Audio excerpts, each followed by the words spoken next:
ഇതാ വഴിയല്ലേ? ആത്തണ്ടായിരുന്നു പരിപാടി. അമ്പലത്തിലൊരു വഴിപാടിന്റെ കാര്യം പറഞ്ഞു. വഴിപാടായിരുന്നല്ലോ, നല്ല കാര്യമായിട്ടായിരുന്നല്ലോ. തോന്നിയസം പറയരുത്. തോന്നിയ ദിവസം കാണിച്ചിട്ട് ആ പാവം ജവാന്റെ ഫോട്ടോയില് മാലിട്ട് ചന്ദനത്തിലെത്തിക്കണോ അല്ലേ?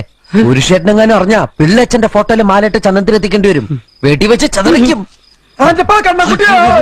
നാട്ടുകാരെ വിളിച്ചു കൂട്ടിട്ട് മോൻ എന്ത് കിട്ടും? എനിക്കൊന്നും കിട്ടില്ല, പിള്ളേച്ചന് കിട്ടും. നല്ല അസല് പൊതുക്ക്, വലിയ നിലവിലുള്ള ആളല്ലേ, എല്ലാരും ഒന്ന് അറിയട്ടെ എന്ന്. നീ എന്റെ മാനം കളയരുത്. നിനക്ക് എന്ത് വേണേലും ഞാൻ തരാം. എന്ത് തരും? എന്ത് വേണം?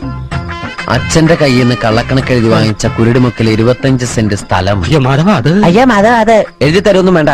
അവിടെ ഇത്തവണ എനിക്ക് വിത്തറക്കണം. അതെന്റെ ഒരു മോഹം. ഞാൻ പടാവല് വിട്ടിരിക്കുക. ആയിക്കോട്ടെ, അത് വിറ്റ് കഴിഞ്ഞാൽ എനിക്ക് വിത്തറക്കാലോ. ഇറക്കാം. പുറപ്പാടാം. പോകാൻ വരട്ടെ. ഇതൊക്കെ മറക്കാതിരിക്കാൻ ഞാനൊന്നും കൂടെ തന്നാലോ? വേണ്ട, ആരും കാണൂല. വേണ്ടെന്നേ. എന്നാ ചാടിക്കോ മോനെ. ഇന്ന് നീ അവിടെ കക്കാൻ കയറരുത്. ഇന്ന് അവിടുന്ന് എന്തെങ്കിലും പോയാൽ നാളെ അത് എന്റെ തലയിലാവും. ഓ, എന്നാ മറ്റന്നാളാവാം. അതിന്റെ പിറ്റേന്ന് എന്റെ തലയിലാവും. സ്ഥിരാണല്ലേ? ചാടിക്ക.